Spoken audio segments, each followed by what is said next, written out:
नमस्कार विद्यार्थी मित्रांनो, परत एकदा स्वागत. तुमच्या आवडत्या bankers view powered by IBC institute Nashik चॅनलवर मी शेखर खैरनार तुमच्यासाठी आज एक सुंदर टॉपिक घेऊन आलेलो आहे आणि ह्या टॉपिकचं महत्त्व कॉम्पिटिटिव्ह एक्झाममध्ये खूप जास्त आहे. कारण की हा टॉपिक इंडिव्हिज्युअली विचारला तर जातोच, पण हा टॉपिक रेफरन्स म्हणून बऱ्याच टॉपिक्सला तुम्हाला मदत करणार आहे, ज्यामध्ये प्रॉफिट लॉस येतं आहे, simple interest, compound interest, data interpretation.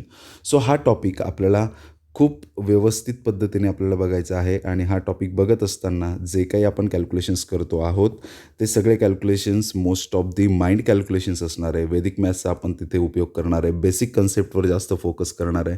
तर हा टॉपिक जरा व्यवस्थित बघा, जेणेकरून तुम्हाला येत्या पुढच्या टॉपिकसाठी नक्कीच याची मदत होणार आहे. पहिल्या प्रश्नापासून सुरुवात करूया. पर्सेंटेज टॉपिकचा हा पहिला प्रश्न.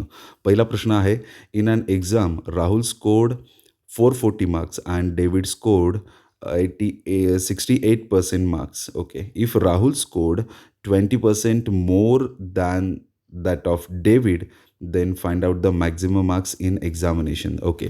सो क्वेश्चन वाचत असताना काही गोष्टी आपल्याला नोटिफाय झालेल्या आहेत, ज्यामध्ये Rahul scored 20% more than David आणि डेव्हिडला किती मार्क्स मिळालेत? 68% मार्क्स मिळालेत. तर राहुलला किती असणार आहेत? 20% जास्त, म्हणजे 88% मार्क्स असणार आहेत. सो आपल्यासाठी 88% म्हणजे राहुलचे मार्क्स, आणि राहुलचे मार्क्स जसं इथं देऊन ठेवलं आहे की ते 440 असणार आहेत. तर आपल्याला 100% शोधलं की मॅक्झिमम मार्क्स मिळतील, कारण की 100% काय असतो आपल्यासाठी? मॅक्झिमम पर्सेंटेज किंवा maximum value of that number. So maximum value of that number is number itself. Okay. So आपल्याला 100 म्हणजे शोधायचं आहे. 88 वन जा 88 अँड 88 फाईव्ह जा. ओके.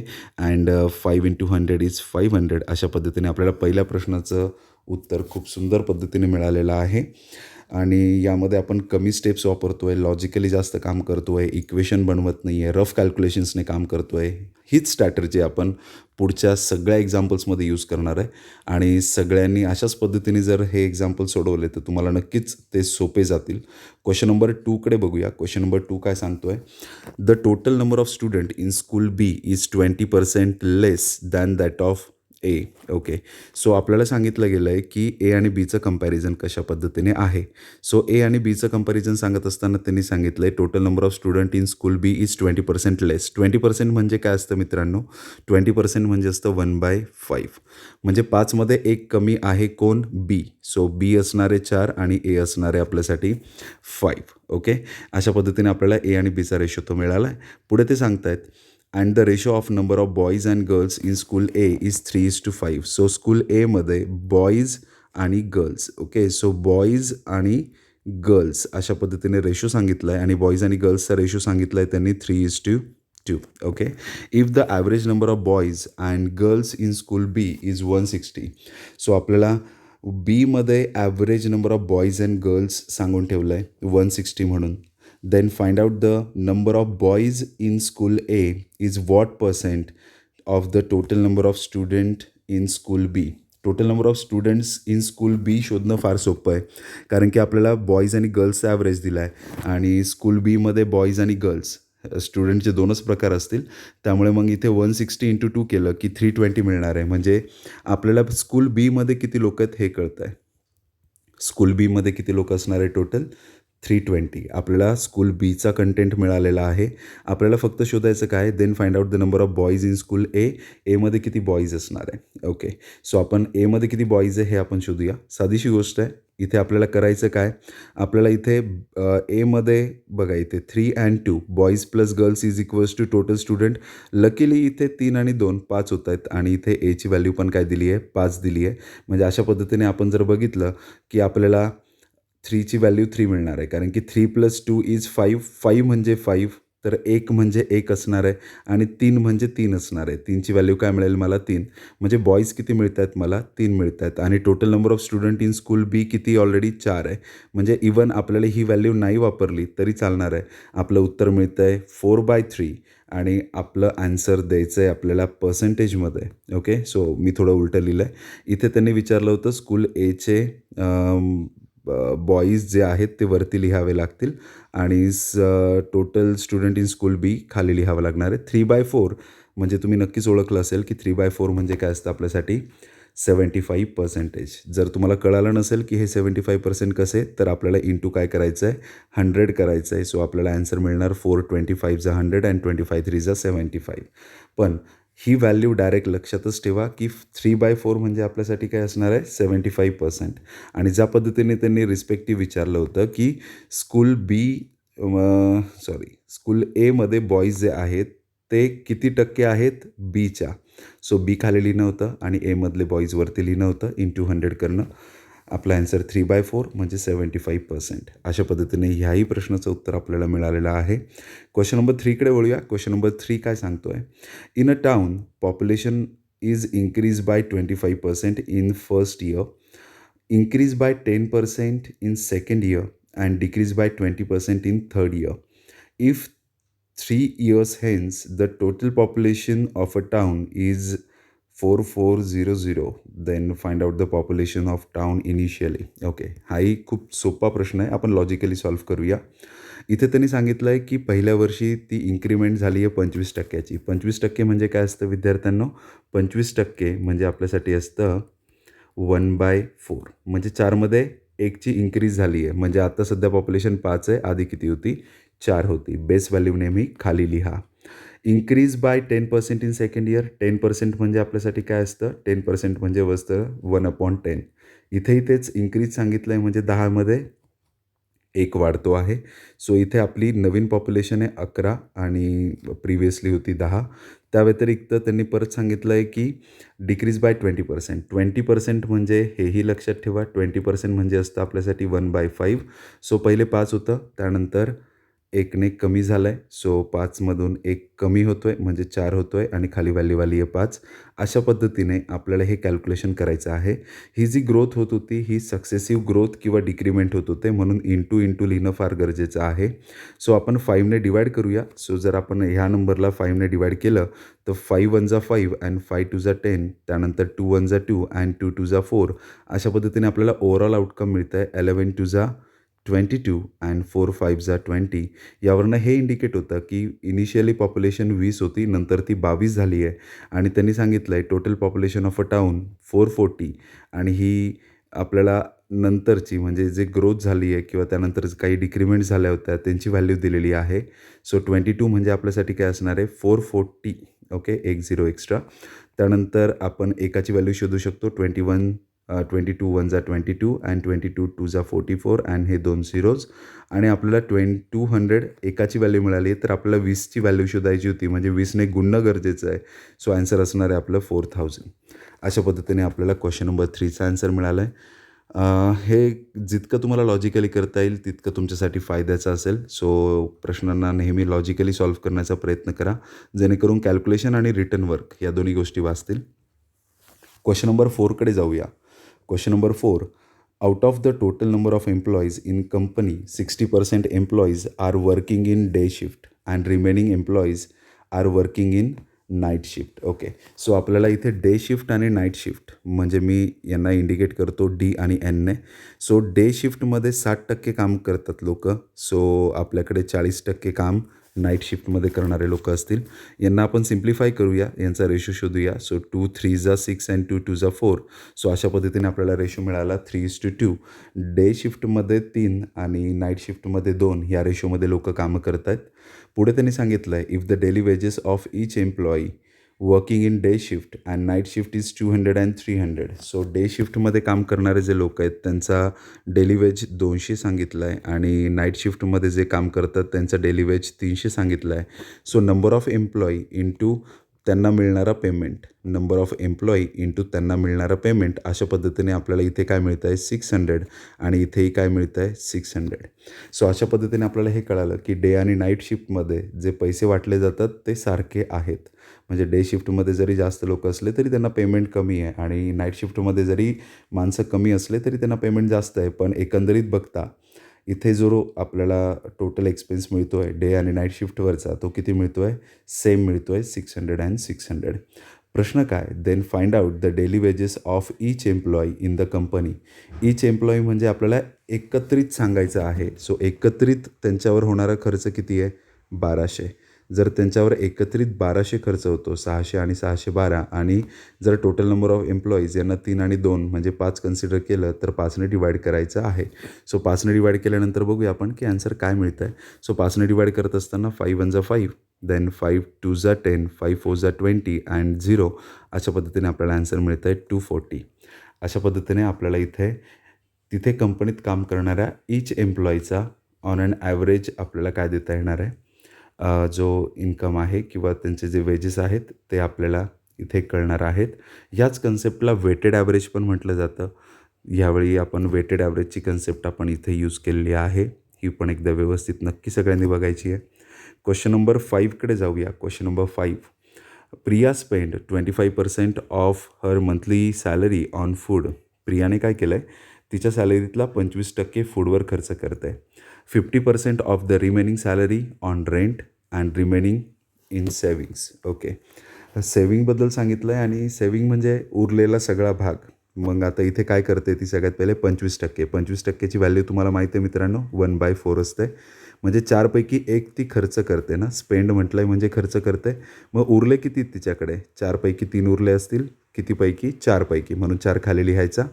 त्यानंतर 50% ऑफ द रिमेनिंग. आता इथे रिमेनिंगचा रेफरन्स दिला होता म्हणून आपल्याला इथे 3/4 लिहावं लागलं, कारण की उरलेल्यापैकी 50% अजून ती खर्च करते. जर उरलेल्यापैकी 50% म्हणजे काय असतं विद्यार्थ्यांनो, 50% म्हणजे असतं आपल्यासाठी 1/2. सो 2 पार्टमधला 1 पार्ट जर ती खर्च करते तर 2 पार्टमधला 1 पार्ट परत एकदा बाकी राहतो आणि ही तिची असते सेविंग. आणि अशा पद्धतीने त्यांना सेविंग हवी होती जी आपण देतो आहे. सो इथे 3 1 जा 3 येतं आहे आणि 4 2 जा काय येतं आहे 8. म्हणजे अशा पद्धतीने आपल्याला कळालं आहे की तिचा इन्कम किती होता 8 आणि तिची सेविंग्स, कारण की हे फायनली जे उरलं आहे ते आपण लिहिलं आहे. सो इन्कम 8 होता आणि सेविंग किती आहे 3 आहे.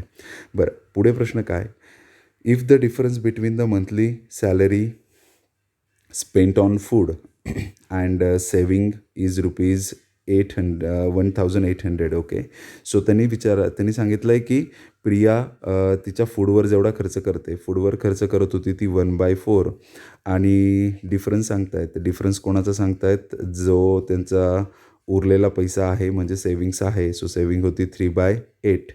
इथून आपल्याला मिळालं आहे की तिचा फूडवर किती खर्च होतो. इथून आपल्याला मिळालं आहे की तिची सेविंग किती आहे. या दोघांमधला डिफरन्स आपण एकदा बघून घेऊ. सो इथे आपल्याला LCM घेणं गरजेचं आहे, × 2 करून.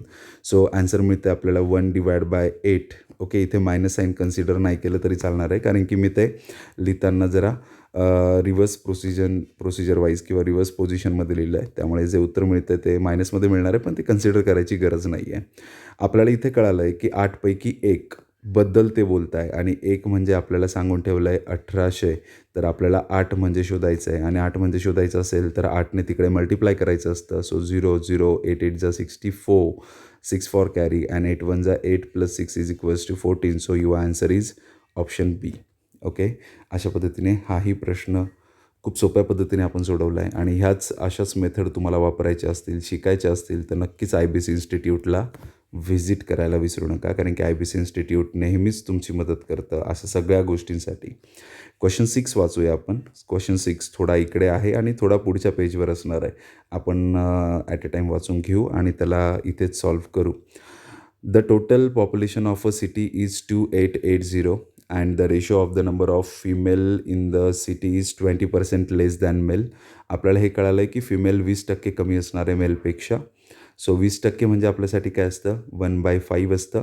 म्हणजे 5मध्ये 1 कमी आहे फिमेल, म्हणजे 5मधनं 1 गेला तर 4 उरतात. म्हणजे फिमेल माझ्यासाठी 4 आहेत आणि मेल माझ्यासाठी 5 आहेत.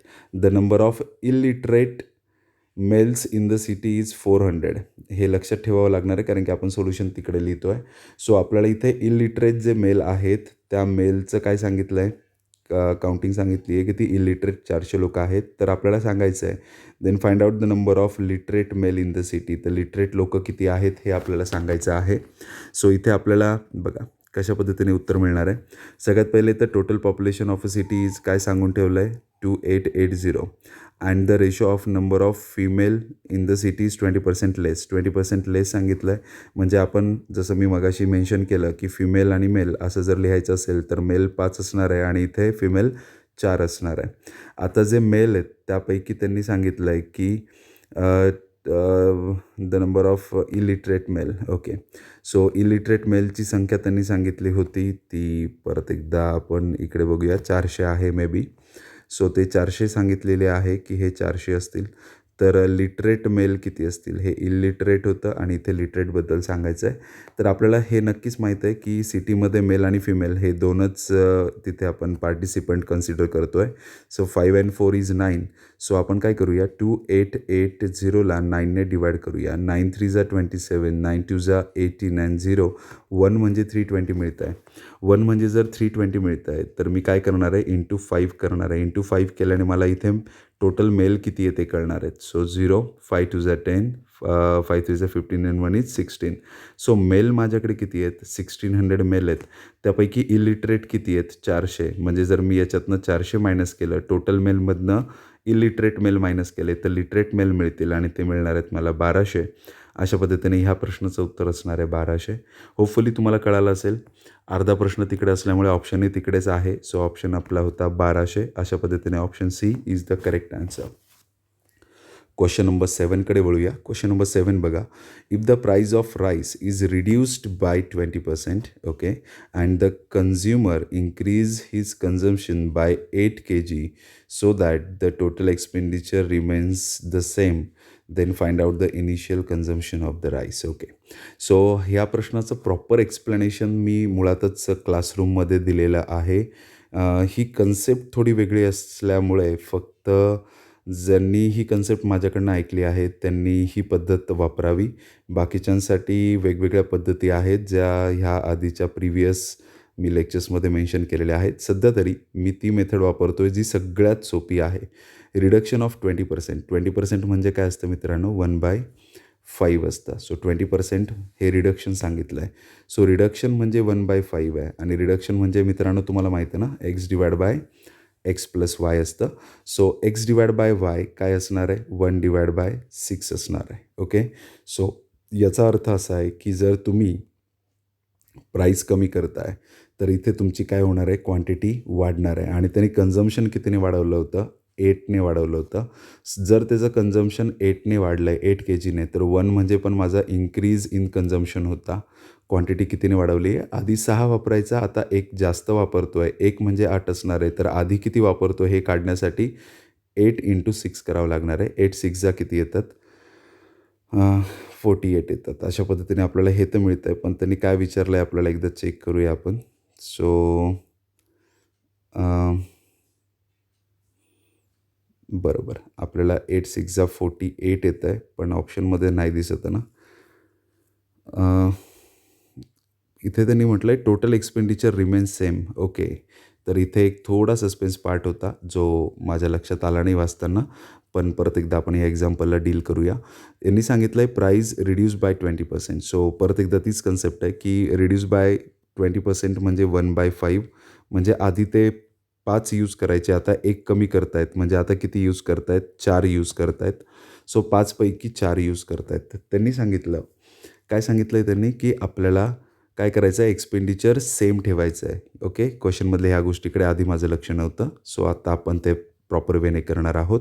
सो त्यांनी काय सांगितलं आहे की तुम्हाला आता एक्सपेंडिचर रिमेन सेम ठेवण्यासाठी त्यांनी कन्झम्पशन वाढवलं आहे. बरं कन्झम्पशन किती वाढवलं असेल आता किती टक्के वाढवलं असेल हे मी तुम्हाला सांगू शकतो कारण की आधी तो किती यूज करायचा 5 आता काय करतो आहे प्राईस जी आहे प्राईसबद्दल बोलतो आहे आपण. प्राईस काय झाली आहे रिड्यूस झाली आहे म्हणजे आधी 5 प्राईस होती आणि ती किती झाली आता 4. आता आपल्याला ह्या 4चा काय बनवायचा आहे परत एकदा 5 बनवायचा आहे कारण की यांनी काय सांगितलं आहे एक्सपेंडिचर रिमेन सेम आणि हा खालची बेस व्हॅल्यू म्हणजे आपला बेसिक एक्सपेंडिचर असणार आहे. सो जे 5 होतं ते 4 झालं आहे. 4ला आपल्याला परत 5 बनवायचं आहे म्हणजे आपल्याला अशा पद्धतीने काय सांगायचं आहे की एकाने 4 वाढवणार आहे आपण. म्हणजे काय 4 क्वांटिटी आपण यूज करत असू तर 1 ने ती वाढणार आहे. 1 म्हणजे 8 दिलं आहे आणि 8 चोक 32 अशा पद्धतीने आपल्याला हे कालचं 4 शोधलं की मागच्या एक्झाम्पलसारखंच फक्त त्या एक्झाम्पलमध्ये म्हणजे आत्ता जे एक्झाम्पल मी चुकीने सोडवलं होतं त्यामध्ये एक्सपेंडिचर रिमेन सेमकडे लक्ष नसल्यामुळे जे मी केलं होतं कन्सेप्ट तीच आहे. फक्त एक्सपेंडिचर रिमेन सेम असल्यावर तुम्हाला ही स्ट्रॅटेजी वापरायची आहे जे मी आत्ता वापरतो आहे. 1 म्हणजे 8 तर 4 म्हणजे किती आणि 8 चोक किती येतात 32. अशा पद्धतीने हेही प्रश्न काही सेकंदामध्येच आपल्याला मिळत आहे. क्वेश्चन नंबर 8कडे वळूया आपण. क्वेश्चन नंबर 8 जर व्यवस्थित बघितला तर तुम्हाला काही गोष्टी खूप इझिली कळतील.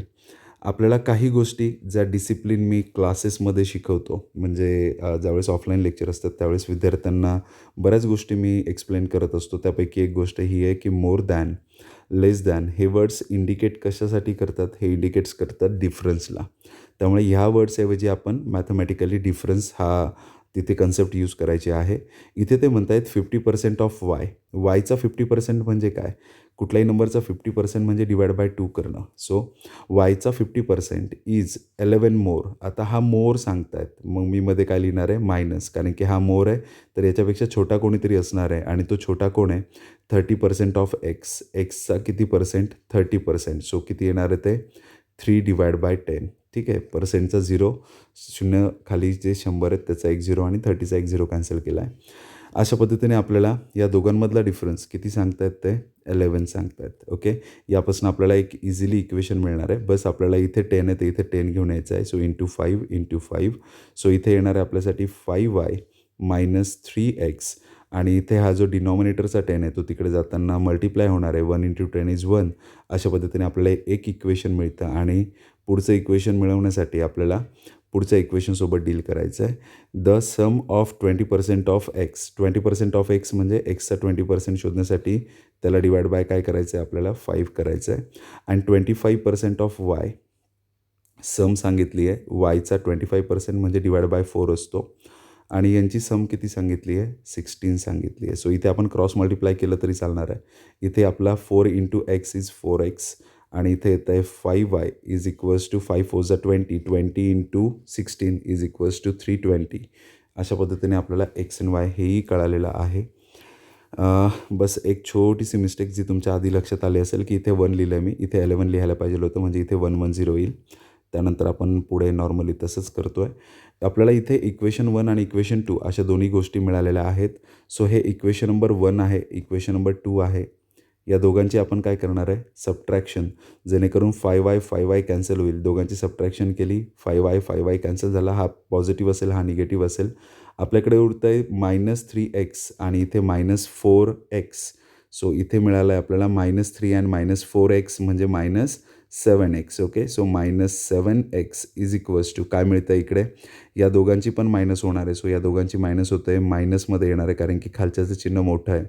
0 - 0 इज 0. त्यानंतर 2 - 1 इज 1 आणि इथे 210 येतं आहे. सो दोघीकडचा मायनस मायनस कॅन्सल होणार आहे आणि 7 तिकडे गेल्यानंतर 210ला डिवाइड करणार आहे. 7 3 जा 21 अँड 0. सो एक्सची व्हॅल्यू आपल्याला 30 मिळत आहे. आणि त्यांनी काय विचारलं आहे? Difference between x and Y. जर आपल्याला एक्सची व्हॅल्यू 30 मिळाली आहे तर आपण वायची व्हॅल्यू पण खूप इझिली शोधू शकतो. त्यासाठी आपल्याला काय करायचं आहे?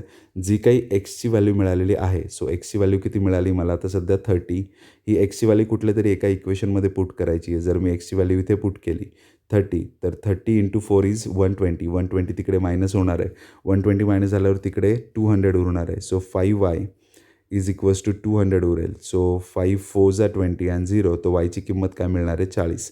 आपल्याला एक्स आणि वाय ह्या दोघांमधला डिफरन्स सांगायचा होता जो आपल्याला खूप इझिली मिळतो आहे. तो किती मिळतो आहे? 10. बघा विद्यार्थी मित्रांनो, आपण कुठल्याही एक्स्ट्रा स्टेप्स इथे आपण परफॉर्म करत नाही आहेत. आपण नॉर्मल इक्वेशन्स कशा पद्धतीने माइंड कॅल्क्युलेशनने सोपे बनतात हेच मी तुम्हाला प्रूव्ह करून सांगायचा प्रयत्न करतो आहे. क्वेश्चन नंबर 9बद्दल बोलूया. Question number 9. A bag contains different color papers in which 34% of the papers are blue. Okay. So त्यांनी सांगितलं आहे की 34% are blue, 28% are pink, then remaining papers are white. Okay. If the average number of blue and pink paper is 124. So blue आणि pink paper ज्यांचे percentage आपल्याला नक्कीच माहीत होतं आहे, या दोघांची जर आपण ॲडिशन केली 8 आणि 4 12 आणि इथे 3 आणि 3 6 तर आपल्याला 62% मिळतील. 62 हा आपल्यासाठी टोटल पर्सेंटेज झाला आणि इथे 124 ह्या दोघांचा ॲव्हरेज दिला आहे. तर याला इंटू जर आपण 2 केलं म्हणजे आपल्याला काय मिळणार आहे? 4 2 जा 8 अँड 12 2 जा 24. सो 248 मिळणार आहे. 62 इज 248. तर आपल्याला काय शोधायचं आहे? Number off white colour paper in the bag. So आपल्याकडे जर ब्ल्यू कलरचे आणि पिंक कलरचे जर अशा पद्धतीने 62% पेपर असतील, तर जे उरलेले आहेत म्हणजे 38% तर हे 38% असतील आपल्यासाठी जे व्हाईट कलर पेपर असतील. ओके. कारण की 3च प्रकारचे पेपर होते. त्यातले हे 2 मायनस केले तर तिसरा मिळतो. सो अशा पद्धतीने आपण हेही शोधतोय आणि इथे जर आपण 1 जा आणि इथे जर 4 जा केलं, तर आपल्याला 1ची व्हॅल्यू मिळते. इंटू 4 केलं 38ला तर आपल्याला 38ची व्हॅल्यू मिळणार आहे. 8 4 जा 32, 4 3 जा 12 अँड 3 इज 15. सो आन्सर असणार आहे आपलं 512. बघा रफ कॅल्क्युलेशन करूनच उत्तरं मिळत आहेत. फक्त आपण हे चेक करूया की हे बरोबर आहे की नाही. आपलं उत्तर होतं 152 क्वेश्चन नंबर 9मध्ये. Yes, option 2 is 152. अशा पद्धतीने आपल्याला ह्याही प्रश्नाचं उत्तर मिळालं आहे. क्वेश्चन नंबर 10कडे वळूया. क्वेश्चन नंबर 10मध्ये बघा काय म्हणतात. Out of the total number of people in town 20% people who did not cast their votes. Okay. 20% लोकांनी त्यांचं मत दिलेलंच नाही आहे. वोटिंगला ते गेलेच नाही आहेत. A candidate got 56% votes and won the election by 480 votes. Okay. So मला एक छोटीशी गोष्ट सांगा विद्यार्थ्यांनो, जर आपण कन्सिडर केलं की आपल्याकडे total number of votes x होते, त्यापैकी 20% लोकांनी वोट्स केलेलेच नाही आहेत, तर फक्त किती टक्के लोकांनी केलेत? 80% लोकांनी केलेत. सो हे जे वोट्स आहेत हे 80% लोकांनी केलेत. हे झाले आपले व्हॅलिड वोट्स. व्हॅलिड वोट्सपैकी जर आपल्याला 56% वोट्स देऊन ठेवलेत. ओके. म्हणजे आपल्याला व्हॅलिड वोट्सपैकी 56% जर जो विनर आहे त्याला मिळाले, तर 44% कोणाला मिळाले असतील? जो लूजर आहे त्याला. सो विनरचे किती आहेत? 56 आणि लूजरचे किती आहेत? 44. दोघांमधला जर डिफरन्स शोधला तर किती येतो आहे? 12चा. आणि आपल्याला हे जे 480 वोट्स दिले आहेत हे त्यांच्यातला डिफरन्सच दिला आहे. कारण की वोन इलेक्शन बाय म्हणजे तो इतक्याने जिंकला आहे, म्हणजे त्याला लूजरपेक्षा इतके जास्त आहेत आणि ते किती जास्त आहेत आपल्याला मिळालेत? 12%.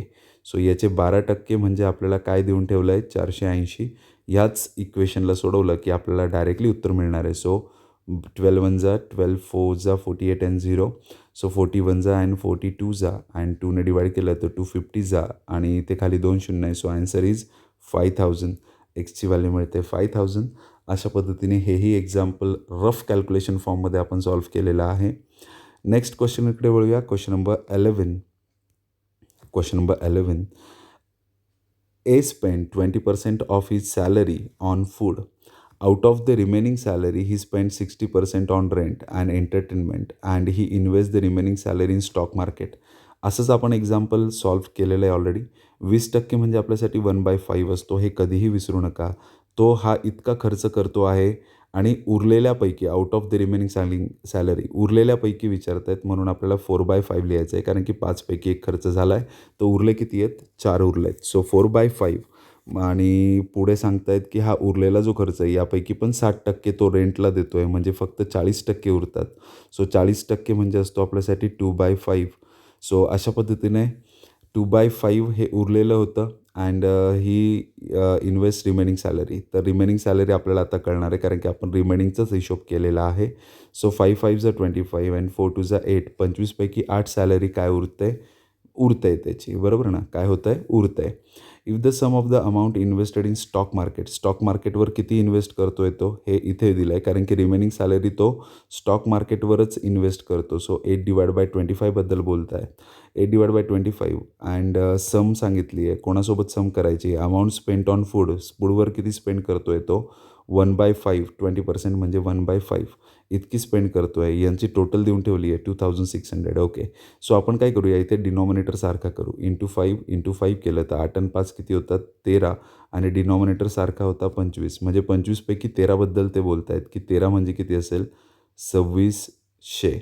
सो 13 म्हणजे 2600 असेल तर आपल्याला 25 म्हणजे किती ते शोधायचं आहे. सो 30ने डिवाईड करणार. 13 दुणे 26 हे 200 आणि 25 दुणे 50. अशा पद्धतीने 5000 हे आपल्याला ॲन्सर मिळतं आहे question number 11साठीचा.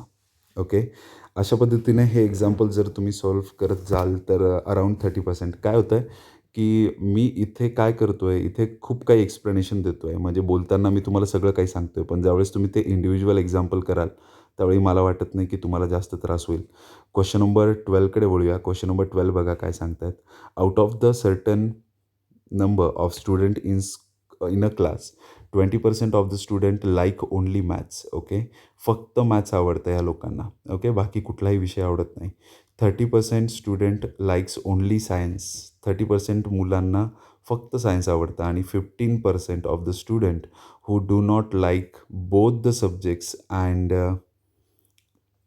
remaining student like both the subjects. If 21 students who like both the subjects, then find out the number of student who like only maths. Okay, जास्त इन्फॉर्मेशन तिकडे, त्यामुळे एक्झाम्पल आपण तिकडे सॉल्व्ह करूया.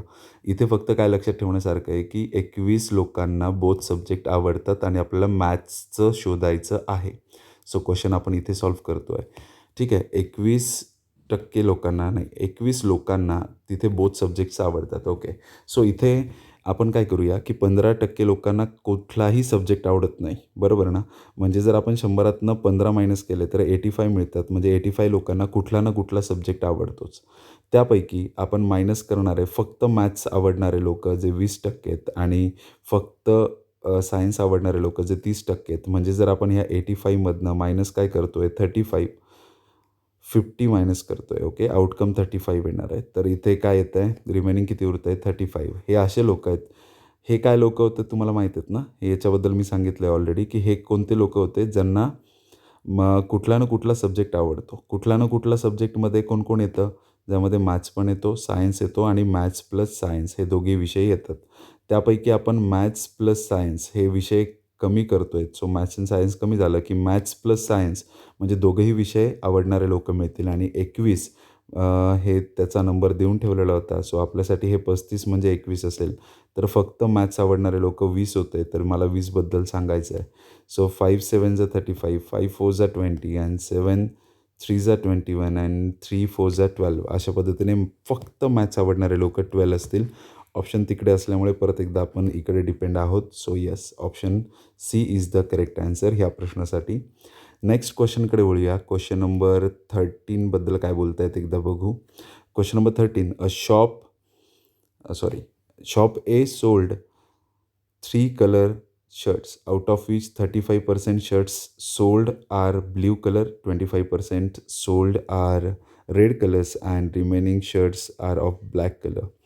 If the total number of shirts sold is 1200. Okay, so आपल्याला total number दिलेला आहे. याचा उपयोग नक्कीच आपण करणार, कारण की त्यांनी काय सांगितलं आहे की आपण ब्ल्यू कलरची किती पर्सेंटेज विकतो आहे, 35% विकतो आहे. त्यानंतर जे रेड कलरचे ते 25, म्हणजे टोटल किती पर्सेंटेज झालेत 60%.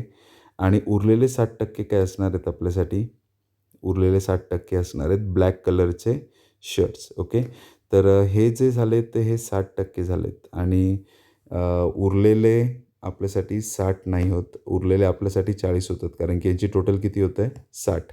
तर उरलेले 40 म्हणजे टोटल 100% होतील. तर यातला हा जो 40 आहे तो म्हणजे आपल्याला सांगितला आहे 1200. तर एक म्हणजे शोधण्यासाठी 4ने डिवाईड करायचं आहे, 4 त्रिक 12 आणि 0, एक म्हणजे असेल 30. तर त्यांनी सांगितलं आहे if the total number of shirt sold is 1200 then find out the number of black colour shirt sold. Okay, so total number of shirts त्यांनी 1200 सांगितलेत. ओके, आणि आपल्याला इथे आपण ॲक्च्युली थोडी गडबड केलेली आहे. हे 1200 आपण वेगळ्याच पद्धतीने घेतलेत. मी परत एकदा सांगतो. टोटल नंबर ऑफ शर्ट्स त्यांनी किती विकलेत हे सांगितलं आहे आणि टोटल नंबर ऑफ शर्ट्स म्हणजे माझ्यासाठी 100 असतात. 100 म्हणजे काय दिलं आहे त्यांनी 1200. आणि मगाशी शोधल्याप्रमाणे आपल्याला फक्त ब्लॅक कलरचे सांगायचे आहेत आणि ब्लॅकचा आपला नंबर काय आला होता माहिती आहे ना, 40. म्हणजे मला 40 शोधायचं आहे. हे 2 शून्य गेलेत, हे 2 शून्य गेलेत, 12 चौक 48. सो आन्सर असेल आपलं 480. ओके, पुढच्या प्रश्नाकडे वळूया. क्वेश्चन नंबर 13 होता हा. क्वेश्चन नंबर 14कडे वळूया. क्वेश्चन नंबर 14 बघा काय सांगतो आहे. The ratio of the salary of मानो अँड श्याम इज 4:5. ओके, मानो आणि श्याम अशा नावाचे 2 व्यक्ती आहेत ज्यांचा रेशो 4:5 दिला आहे सॅलरीचा. द सॅलरी ऑफ मानो इज इन्क्रीज बाय 20%. सो आपण मानो आणि श्याम जर ते इन्क्रीज म्हणत आहेत तर याला 40 म्हणूया, याला 50 म्हणूया. मानोची सॅलरी 20%ने वाढते आहे. 20% किती असतील, याचा 10% म्हणजे 4, तर 20% म्हणजे 8 एक्स्ट्रा, म्हणजे आपल्याला 48 ही नवीन सॅलरी मिळते आहे. आणि श्यामची सॅलरी 30%ने कमी होत आहे. सो याचे 30% असणार आहे, 1% असणार आहे याचा 0.5 आणि 30% म्हणजे असणार आहे 1.5. सो याची सॅलरी डिक्रीज होते 1.5ने आणि त्यांनी सांगितलं आहे if the increase salary of Shyam, actually सॅमची सॅलरी डिक्रीज होते, त्यामुळे आपण इथे डिक्रीज शब्द वापरणार. So decrease salary of Shyam is ₹7,000. Okay. मग आपल्याला हे तर कळालं आहे की त्याची सॅलरी काय होतं आहे, कमी होत आहे. किती टक्क्याने? 30%. कोणाची? श्यामची. ओके. तर आपल्याला श्यामची सॅलरी जर 50 आपण कन्सिडर केली होती, तर याचा आपल्याला काय करायचं आहे, 10% शोधायचं आहे. 10% म्हणजे 5 येईल आणि गुणिले 3 केलं तर आपल्याला मिळेल 15. आणि हे 15 जे आहेत ना ते कमी होत आहेत. म्हणजे आपल्यासाठी काय मिळतं आहे ते? आपल्यासाठी मिळतं आहे 35. बरोबर ना मित्रांनो? आपल्यासाठी काय मिळतं आहे? 35. सो अशा पद्धतीने 35 म्हणजे आपल्याला 7,000 सांगून ठेवलं आहे. Decrease salary of Shyam. ही श्यामची सॅलरी जी डिक्रीज झालेली होती ती 35 म्हणजे आपल्याला 7,000 सांगितले आहेत. 35 दुणे 70 होतात. म्हणजे 1 म्हणजे आपल्याला 200 मिळतो. आणि जर 1 म्हणजे 200 मिळाला आहे तर ओरिजिनल सॅलरी ऑफ मानव विचारलं आहे आणि ओरिजिनल सॅलरी ऑफ मानव काय होतं? 40. सो 2 गुणिले 40 म्हणजे आपल्याला येणार आहे 8,000. ओरिजिनल सॅलरी विचारली म्हणून आधीच्या याच्यात व्हॅल्यू पुट करावी लागली. म्हणजे मानवसाठी जी ही इन्फॉर्मेशन दिली आहे मे बी ती आपल्यासाठी युजफुल नाही आहे. ओके. सो आन्सर मिळालं आहे 8,000. नेक्स्ट क्वेश्चनकडे वळूया. Question number 15. क्वेश्चन नंबर 15मध्ये बघा काय सांगितलं आहे. Ram scored 120 marks in an exam and failed by 5% and pass percent of the examination is 35%. इतकं सोपं एक्झाम्पल आहे मित्रांनो, ज्यामध्ये तुम्हाला ऑलरेडी काय सांगितलं आहे की 35% हे पासिंग मार्क्स असणार आहे आणि तो फेल झाला आहे 5%ने, म्हणजे त्याला मिळाले 30%. आणि हे 30% म्हणजे आपल्यासाठी 120 देऊन ठेवलं आहे. तर 30 म्हणजे 120, तर मॅक्झिमम मार्क्स म्हणजे आपल्यासाठी नेहमी 100 असतात. तर 100 म्हणजे किती? सो आन्सर काय असणार आहे? 3 4s are 12 and 4 into 100 is 400. अशा पद्धतीने आपल्याला ह्या क्वेश्चन नंबर 15चंही आन्सर मिळालं आहे, जे 400 आहे. अशा पद्धतीने आपण हेच नाही, असे खूप एक्झाम्पल्स लॉजिकली सॉल्व्ह करू शकतो, जेणेकरून तुमचा वेळ वाचणार आहे. फक्त गोष्ट ही लक्षात ठेवायची, कमीत कमी लिहा म्हणजे तुमचा वेळ वाचेल.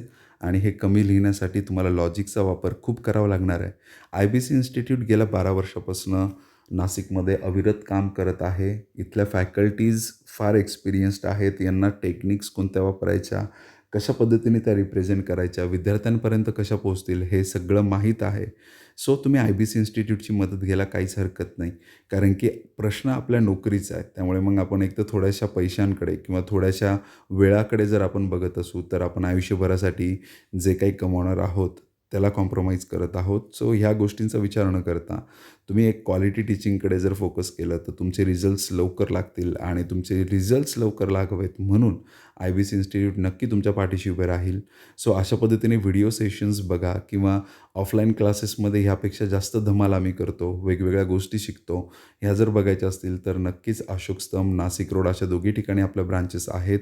नक्की तिथे व्हिजिट करा, म्हणजे तुम्हाला जो अनुभव आहे तो मिळेल क्लासेसबद्दलचा. तुमचा एक जो व्ह्यू आहे कॉम्पिटिटिव्ह एक्झामकडे बघण्याचा तो आम्ही बदलून ठेवू. आम्ही कॉन्फिडंट आहोत. तुमच्यात तो कॉन्फिडन्स क्रिएट करण्याचा आमचाही प्रयत्न असेल.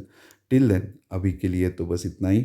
मिलते हैं नेक्स्ट लेक्चर में. पुढच्या लेक्चरमध्ये आपण पर्सेंटेजचा एक नवीन पार्ट बघणार आहोत. असेच 15 एक्झाम्पल्स जे खूप सुंदर पद्धतीने आपण सोडवणार आहोत ते बघणार आहोत. सो सध्या तरी तुमची रजा घेतो. थँक्यू.